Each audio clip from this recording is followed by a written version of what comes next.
Sejak sejarah mulai tercatat, gangguan kesehatan mental manusia selalu lekat dengan misteri dan mitos.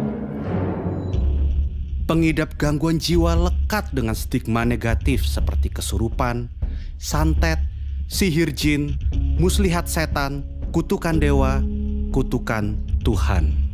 Dan secara global, stigma yang diskriminatif ini lekat terus hingga abad ke-18. Di otak itu ada ratusan sirkuit yang saling bertentangan, saling mendukung. Ada hormonalnya, ada neurotransmitternya.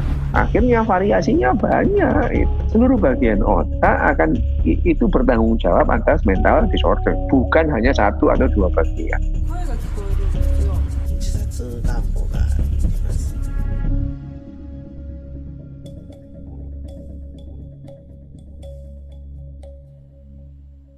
Kesehatan mental adalah faktor pembentuk cara manusia beraktivitas sehari-hari, pembentuk hubungan timbal balik manusia dengan lingkungannya, dengan hewan, tumbuhan, bahkan alam mineral seperti air, udara, dan tanah.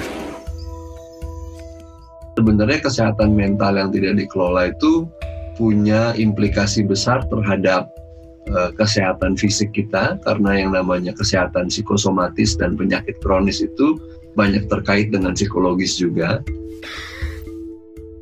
Informasi, berita, percakapan-percakapan yang saya terima, yang saya serap, dan akhirnya tubuh saya digest. Kita resah, kita sedih. Manusia sulit untuk beradaptasi dengan perubahan, apalagi jika terjadi secara spontan.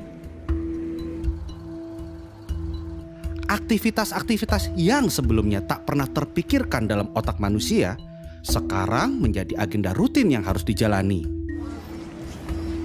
Otak manusia kaget, tubuhnya kaget, sistem sarafnya kaget.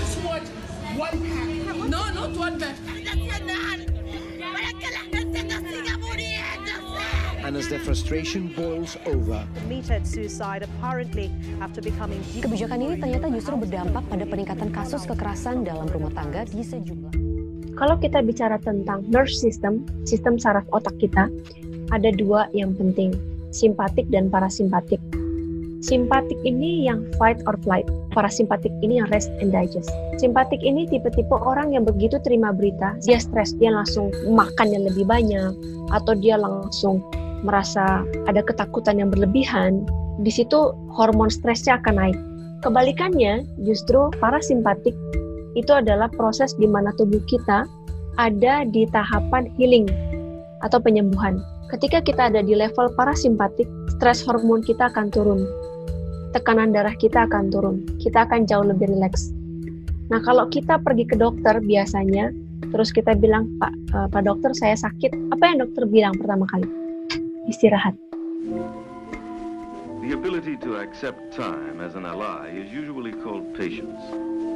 Psiko artinya mental dan emosi, pikiran kita. Kalau dia terganggu, akan mempengaruhi neuro, keseimbangan saraf dan otak. Kalau keseimbangan saraf dan otak neuro turun, maka dia akan mengganggu keseimbangan endokrino, yaitu kelenjar dan hormon. Dan kalau kelenjar dan hormon terganggu, maka imuno, daya tahan tubuh akan turun. Jadi, kaitan ini memang sudah dianggap sebagai mata rantai. Jadi kalau kesehatan mental kita tidak terjaga, meskipun kita sudah melakukan tindakan lain seperti cuci tangan, physical distancing, dan lain-lain, daya tahan tubuh kita masih bisa turun, dan itu tetap riskan. Semua terangkum dalam pepatah Romawi kuno, mens sana in corpore sano, jiwa yang sehat di dalam tubuh yang kuat. Manusia kemudian belajar banyak hal untuk menyehatkan jiwa mereka. Banyak cara dilakukan manusia untuk menjadi tenang dan senang. Dan inilah salah satu penemuan umat manusia yang paling inovatif. Spiritualisme. Spiritual menjadi jalur evakuasi bagi manusia yang sedang didera oleh rasa cemas dan takut. Memberi pemahaman baru bagi manusia untuk berefleksi, memberi arti dalam hidup, saling berkumpul dan menguatkan dalam saat-saat yang sulit. Amazing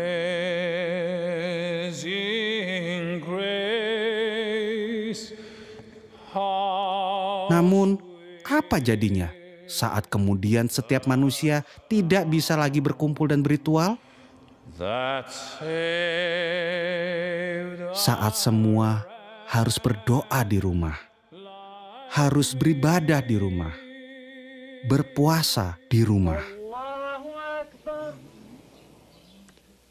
Allahu Akbar. God is most great.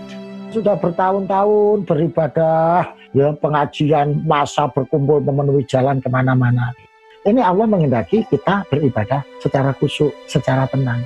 Karena mungkin ibadah kita selama ini terlalu hura-hura, terlalu rame-rame, mengedepankan emosi dan massa. Nah, dalam suasana Ramadan kali ini Allah menghendaki kita beribadah dengan khusyuk, beribadah dengan tenang, supaya kita bisa berdialog dengan hati kita yang mungkin selama ini hati kita abaikan, nurani kita pinggirkan, nggak pernah kita ajak bicara. Saat puasa ini Allah menghendaki kita berdialog dengan hati kita. Kita peduli dengan nurani kita. Kita peduli dengan batin kita. Self-awareness, ya. Self-awareness itu penting. Kesadaran. Sekedar mau forward sesuatu yang ada di WhatsApp group, dipikir kira-kira kalau saya forward ini apa yang terjadi ya, dipikir dulu gitu.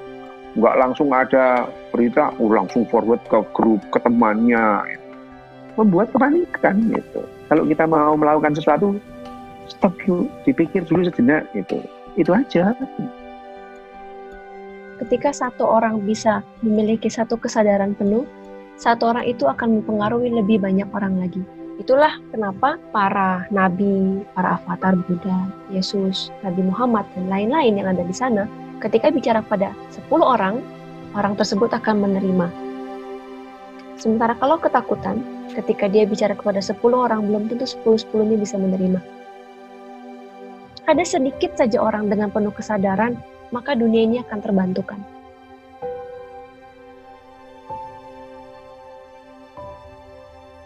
Ya ayyuhal nafsul mutmainnah irji'i ila rabbiki radiyatan mardiyah.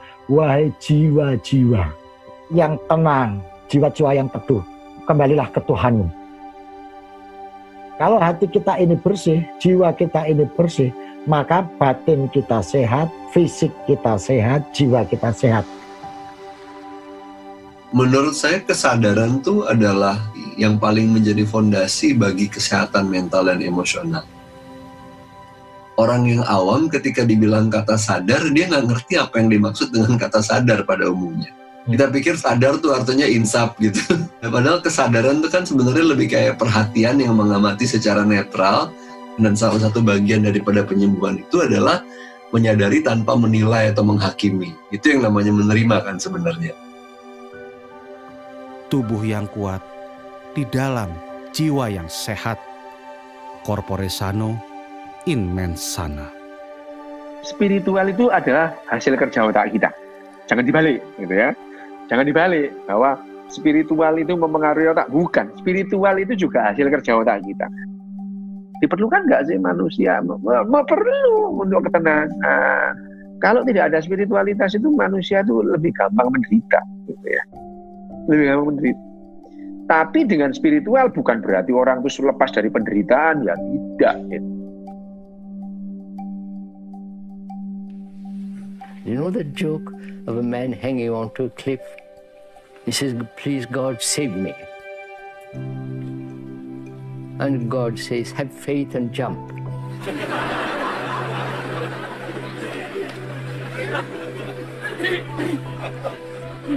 And the man who is hanging onto the cliff, he says, "Isn't there somebody above that still?"